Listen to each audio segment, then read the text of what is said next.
Hello everyone, welcome back to my channel, The Intimacy Lab. I want to begin today with a question that quietly touches almost every one of us. Have you ever felt that moment when you suddenly step back from someone you care about and something shifts? Maybe you didn't even plan it. Maybe you just needed space, silence, a breath. But in that very act of pulling away, a ripple begins to move through the relationship, and not just in the other person, but within you too. You see, pulling away is not simply about retreat. It's about power, longing, self-protection, sometimes even testing connection. And while it can feel instinctive, it also reveals something profound. What happens inside when we seek distance, and what begins to unfold in the mind of the other, who suddenly feels your absence. In today's conversation, we're going to explore this dynamic deeply, not with judgment, but with curiosity. Why does pulling away so often trigger desire, anxiety, regret, and sometimes clarity? What happens psychologically and emotionally when you withdraw your attention and energy from someone who has grown used to it? Pulling away is never just absence, it's a message. The question is, what message are you sending and how is it being received?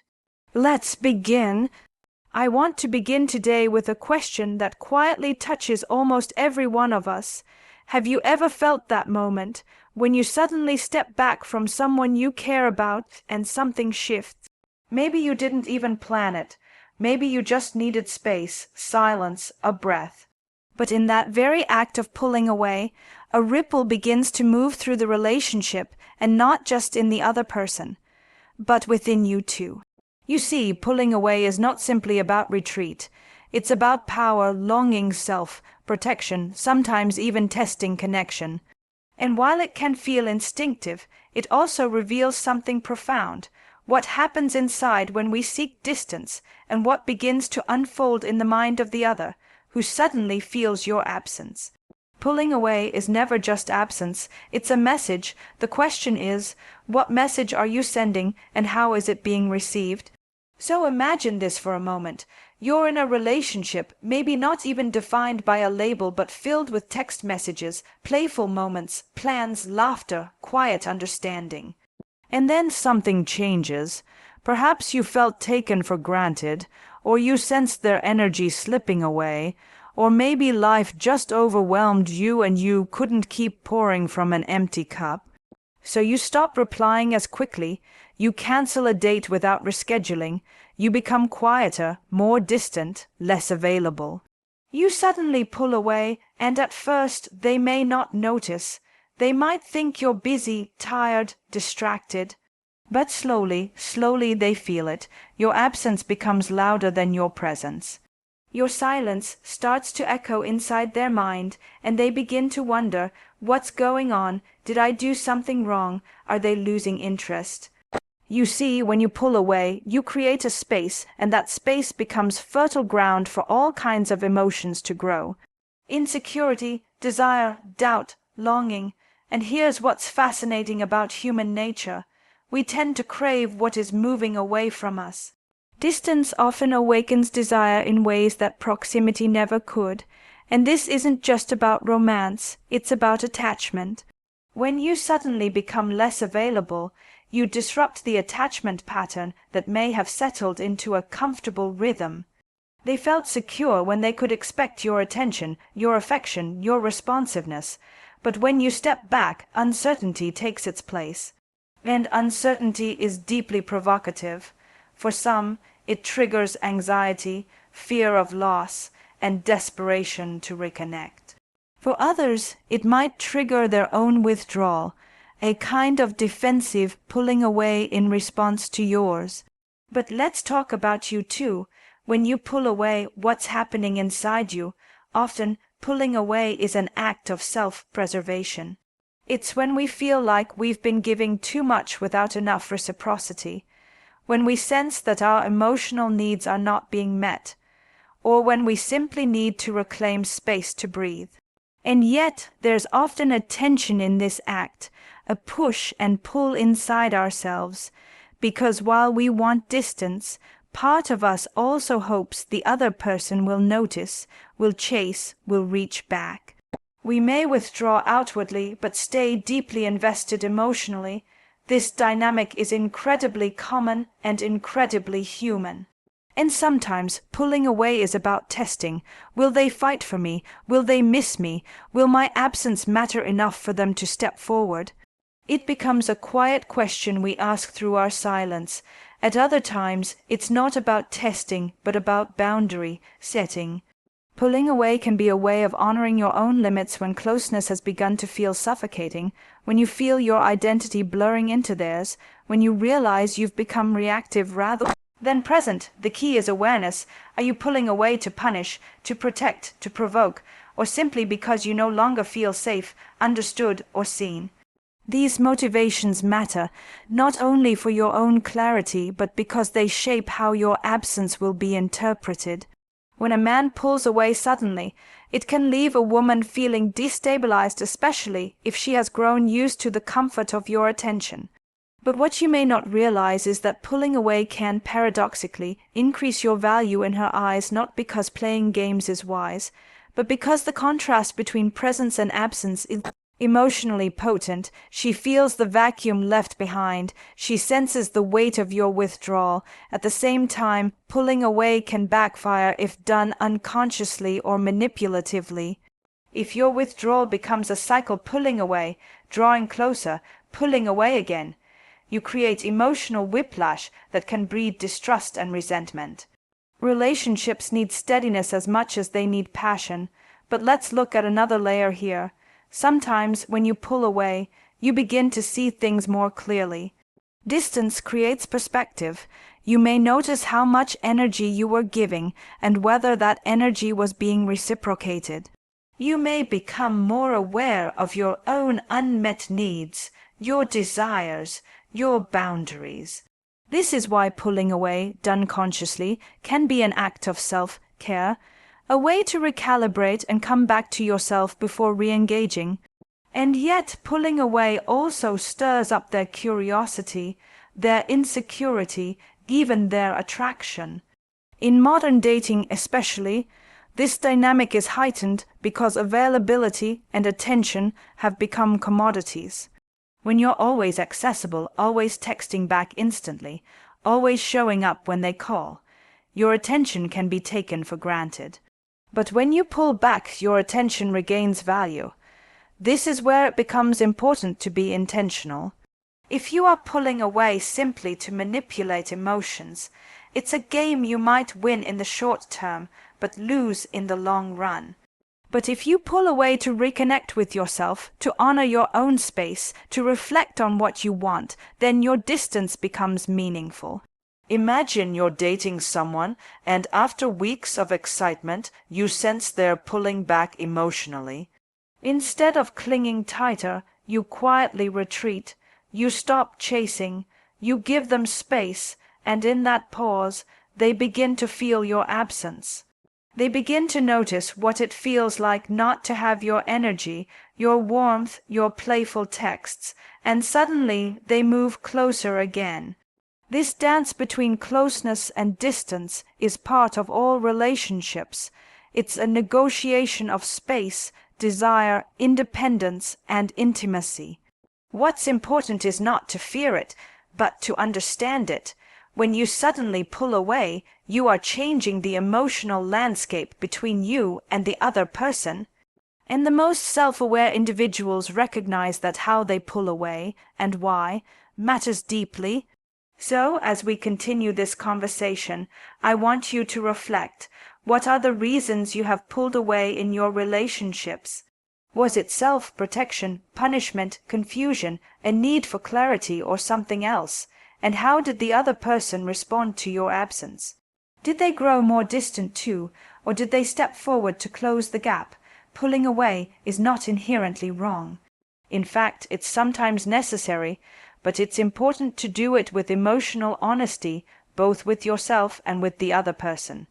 Because while space can heal, it can also harm, depending on how it's held. And as we sit with that question, how did they respond to your absence? It's worth acknowledging that pulling away is not simply an external action. It's a shift in energy. It's a pulling back of not only your time, but your emotional availability, your curiosity, your tenderness. And when someone senses that shift, even if they can't name it exactly, they feel it in their bones. That uneasy silence where laughter once lived, that delay in your reply where anticipation once thrived. What often surprises us is how quickly this absence becomes meaningful. In the space you've created, they may begin scanning your past interactions, replaying conversations, dissecting what they said or did. The absence you offer creates a narrative gap, and humans are deeply narrative creatures. When we don't have information, we create stories to fill the space. Stories about what's changed, what we did wrong, what we should do next. Your silence can suddenly feel louder than your words ever did. But this is where it becomes delicate, because not all pulling away is interpreted equally. Some will experience your withdrawal as rejection. Others may see it as a challenge. Some will try harder, reaching out more frequently, texting you just to check in, even when they know you're not responding right away. Others will mirror your distance, convincing themselves that they, too, didn't care that much anyway. This is why pulling away, especially suddenly, often reveals more about the other person's attachment style than yours. For example, someone with an anxious attachment style may become more preoccupied, desperate even, when they sense your absence. They may double down on their efforts, seeking reassurance, looking for signs that you're still invested. For them, your distance can feel like abandonment. On the other hand, someone with an avoidant attachment style may respond very differently. Your pulling away may validate their belief that intimacy is unsafe or unreliable, and they may use your distance as an excuse to disengage further. Instead of trying to close the gap, they may widen it, protecting themselves by preemptively detaching. But it's not only about them, it's about you too. When you pull away, you begin to meet yourself again in that quiet space. You may discover emotions you hadn't acknowledged while immersed in the relationship: loneliness, relief, doubt, yearning. Sometimes we pull away because we need to encounter ourselves again. When we are too close, too entangled, we lose the ability to listen to our own feelings beneath the noise of the relationship. And so, there is wisdom in intentional distance. Pulling away, when done with awareness, is an invitation to reflect. What am I feeling right now? Why did I retreat? Do I actually need space? Or am I hoping they'll prove something by chasing after me? This is where self-honesty becomes critical, because there's a difference between needing space and seeking control. If your withdrawal is motivated by fear of rejection or a desire to assert dominance, then your pulling away is not serving intimacy, it's serving ego. But if your pulling away is rooted in a genuine need for self-connection, then it can create space for both people to recalibrate. Let's imagine another scenario. You've been dating someone casually for a few months, and things were light and playful until you began to feel that they were no longer as invested. Maybe their texts became shorter, or they stopped initiating plans as often. Without fully realizing it, you begin to match their energy. You stop reaching out, you respond more slowly, you create distance. You're pulling away, but not necessarily because you want to leave the relationship. You're reacting to their pullback. This reactive distancing is common, and it can quickly spiral into mutual withdrawal. One person pulls away slightly, the other senses it and pulls away too, and soon there's a chasm where closeness once lived. Often, neither person knows how to break the cycle. No one reaches out first, because both fear appearing too needy, too vulnerable. This is why it's important to recognize pulling away is a pattern, a dance, a dialogue without words. If you pull back unconsciously, simply reacting to their behavior without reflecting on your intentions. You may find yourself stuck in a pattern that neither of you understands but both of you feel. And yet, when you pull away consciously, something very different happens. You create a pause, a space to observe, not just their reaction, but your own feelings too. Does their absence feel like relief? Do you miss them more? Does the quiet clarify your values or your needs? This space can offer extraordinary clarity if you're willing to sit in it without rushing back too soon. At the same time, your pulling away may be their invitation to grow. If they've taken your presence for granted, your absence can awaken appreciation. Sometimes people only recognize what they value when they sense it slipping away. This isn't manipulation, it's human psychology. We often awaken to gratitude not in abundance but in loss, but we must tread carefully here, because while pulling away can reveal truths, it can also create misunderstandings. If you never communicate your feelings, if your withdrawal is silent and unexplained, it can leave the other person confused, anxious, even hurt. They may interpret your distance as punishment when it's actually self-preservation. They may assume you've lost interest when you simply needed time. This is why relational maturity involves not just pulling away, but communicating why. It doesn't mean writing a long explanation or offering apologies for needing space, but it does mean being mindful. Can I express my need for distance in a way that preserves connection rather than ruptures it? For example, a simple message can make all the difference. Hey, I just need a little space this week to sort out some feelings. It's not about you. I appreciate your patience. These few words can prevent days or weeks of spiraling insecurity on their end. Of course, sometimes you may not want to explain. You may feel that you owe no one an explanation or that your reasons are private, and that's valid too. But know that your silence will be interpreted nonetheless. When you pull away without a word, you leave a blank space, and people will fill that blank space with their own fears, assumptions, and projections. So it's about choice, conscious choice. Are you pulling away to punish or protect, to reflect or to retreat, to seek clarity or to seek control? The same action, pulling away, can carry very different meanings depending on your intention. This is why pulling away is such a potent relational act. It's not neutral. It changes the emotional landscape between two people. It invites reflection, reaction, adaptation. It can deepen intimacy if navigated thoughtfully, or destroy it if wielded recklessly. As you think about your own experiences, ask yourself, how have I handled distance in the past? How have I responded when someone pulled away from me? What stories did I tell myself about their absence? And when I pull away, do I do it from a place of self-awareness and care, or from reactivity and fear? This gentle self-inquiry is where relational growth begins, because we are not meant to be constantly entangled, nor perpetually distant. Healthy relationships breathe. They require space and closeness, individuality and connection, autonomy and attachment. Pulling away isn't a failure. It's a signal, a pause in the music of connection. What matters is what we do in that pause. Do we listen? Do we reflect? Do we learn? And sometimes in that pause you've created, something surprising happens.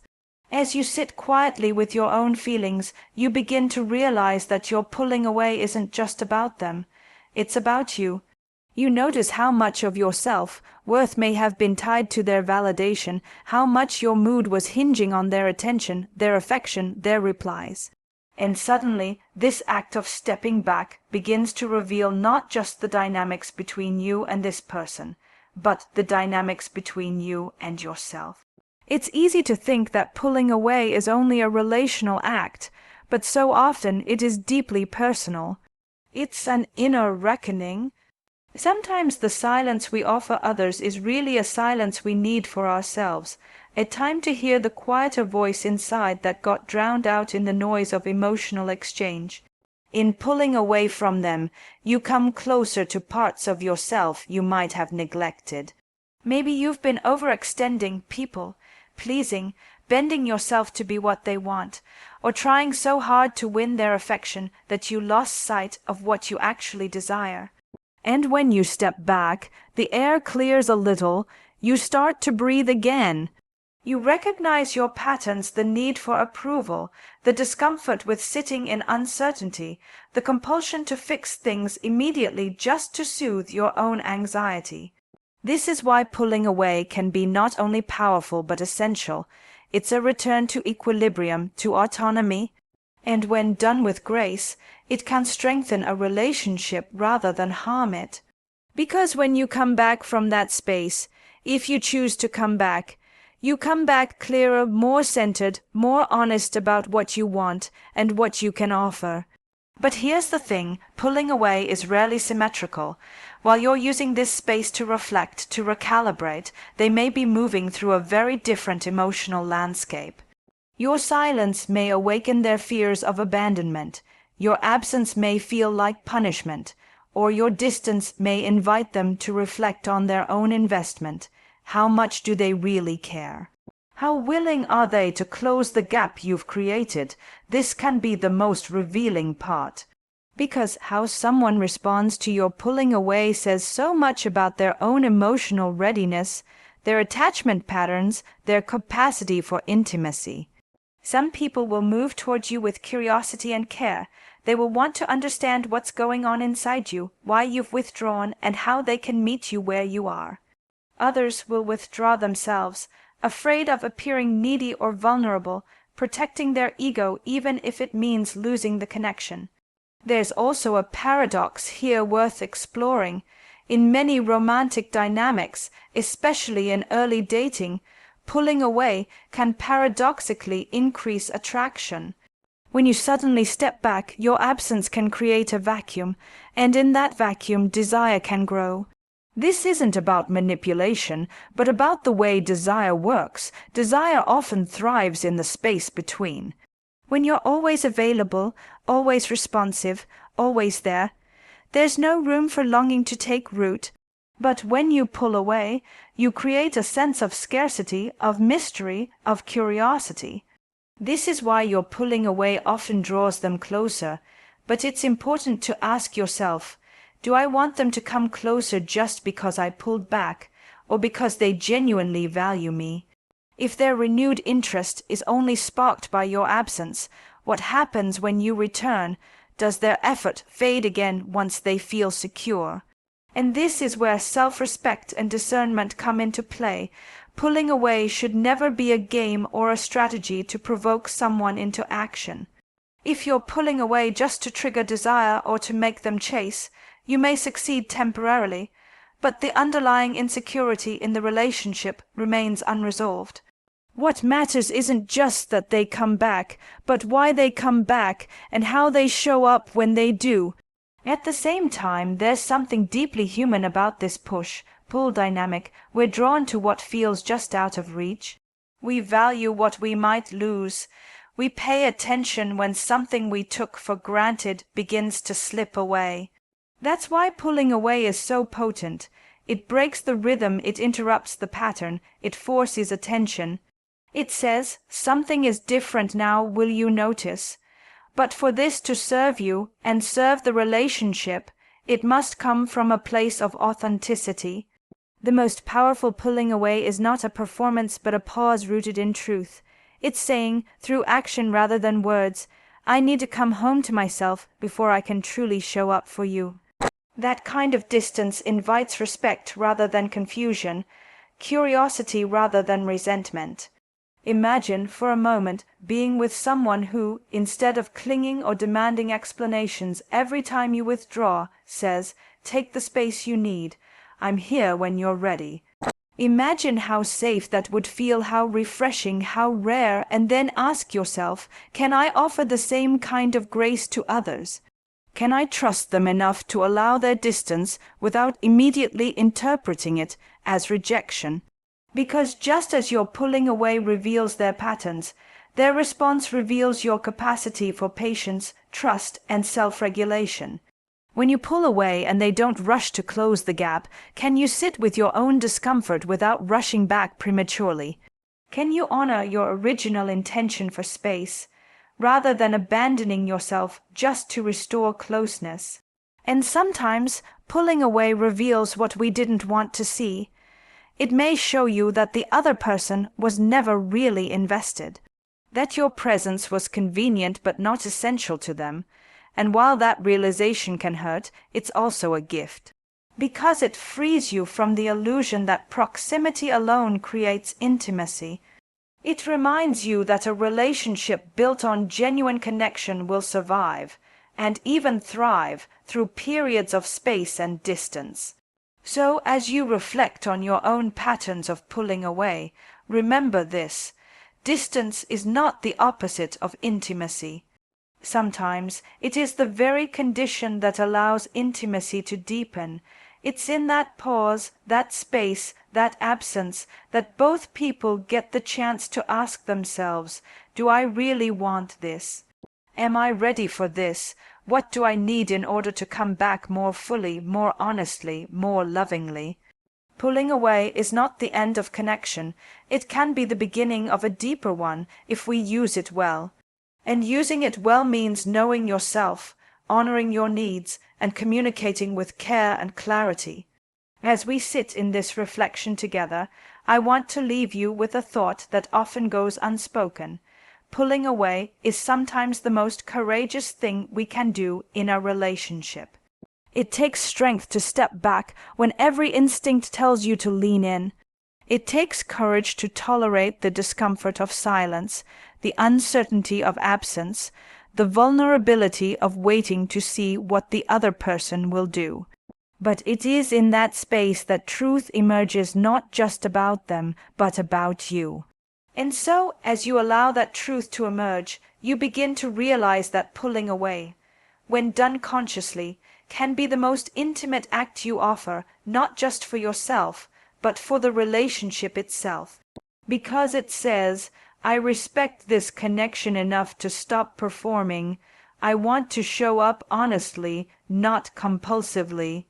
I want to meet you from a place of fullness, not depletion. This is not the kind of distance that seeks to punish or create confusion. It's the kind of distance that invites clarity for both of you. And yet, this is where many of us struggle. Because pulling away requires trust. Trust that the relationship can hold a pause. Trust that the other person can hold their own insecurities without lashing out. Trust that you can hold your own discomfort without rushing back just to soothe the ache of temporary absence. There's a kind of maturity that pulling away demands. It asks you to stand still in the in-between, in that liminal space where you don't know what will happen next, where you can't predict whether they'll come closer or drift away for good. That uncertainty can be excruciating, and yet it is precisely that uncertainty that teaches you the most about where you are emotionally. When you pull away and you notice your anxiety growing, your thoughts spinning, will they forget me? Will they lose interest? Will they move on? That's the moment to pause, breathe, and turn inward. What am I really afraid of? Am I afraid that their loss means I am not enough? Am I afraid that without their attention I lose my worth? These are tender questions, and they are questions that only you can answer in the quiet of your own heart. You see, sometimes pulling away teaches you not about the other person's capacity for intimacy, but about your own capacity to sit with emptiness. Because pulling away isn't really about creating distance from another person, it's about creating space within yourself to tolerate the unknown, to embrace your own feelings fully without running from them. And what you'll often find in that space is this: your value is not defined by who chases you when you go silent. Your worth is not dependent on their reaction to your absence. When you pull away from a relationship, it doesn't mean you've lost yourself. It's often the very act that allows you to find yourself again. This is why we must approach pulling away not as a tactic, but as an opportunity to observe not just how they respond, but how you respond. Do you rush back the moment they show interest again, even before you've had time to reflect on what you truly want? Do you use their reaction as your barometer of self-worth, or can you remain steady, grounded, connected to your own truth even as you witness their behavior? Because sometimes what happens when you pull away is that you realize you don't want to come back, that the relationship no longer nourishes you, that your absence feels like freedom rather than loneliness. And that insight is precious. It spares you from remaining entangled in a connection that no longer serves you simply because of habit, hope, or fear. Other times, pulling away brings you back to a deeper appreciation for the connection itself. You see how much you value this person's presence, how much they add to your life, how much you long to share your days with them, not out of neediness, but out of genuine affection. And when you return from that space, you can love more freely, more fully, because you're no longer loving from depletion, but from overflow. So this is really the dance, isn't it? The dance between presence and absence, closeness and distance, autonomy and intimacy. Relationships are not static, they breathe, they contract and expand, they require both connection and space. Pulling away is simply one part of that natural rhythm if we let it be. But where we get stuck is when we fear that distance means disconnection, when we mistake silence for rejection, when we use withdrawal as a weapon rather than an invitation to pause and reflect. And this is where our self-awareness matters most. As you think about the times when you've pulled away, can you see the pattern? Was your withdrawal driven by exhaustion, resentment, fear? Was it a cry for attention or a quiet way to reclaim your peace? And more importantly, can you recognize that pulling away doesn't have to be passive, aggressive, or cold? It can be warm, it can be kind, it can be communicated gently. I need this space for me. I need this silence to hear my own voice again. I care about you, but right now I need to care for myself. That is intimacy too. Because true intimacy isn't about constant proximity. It's about being able to hold space for yourself and the other person, even when you need to step back for a moment. It's about trusting that the bond can withstand the pause, and when you return, if you return, you do so with more clarity, more compassion, more intentionality. You return because you choose to, not because you're afraid of being alone. You return because you value the connection, not because you're desperate for reassurance. This is the difference between reactive pulling away and conscious pulling away. One is driven by fear, ego, and control, the other by care, reflection, and truth. So next time you feel the urge to pull away, whether it's from a romantic partner, a friend, a colleague, ask yourself gently, what am I hoping to discover in this space? What am I hoping they will understand, and what am I hoping I will learn about myself? Because pulling away is not an ending, it's an inquiry. It's a way of listening, both to yourself and to the relationship itself. And if you listen carefully, you might hear something you've been missing all along, your own voice, your own needs, your own truth. And that is where true intimacy begins, not in constant closeness, but in the courage to honor distance, to respect the space between, and to return only when you can do so honestly, wholeheartedly, and from a place of fullness rather than need. So take your time, honor the pauses, trust the rhythm. And remember, pulling away, when done consciously, is not a rupture. It is an act of respect for yourself, for the other, and for the relationship itself.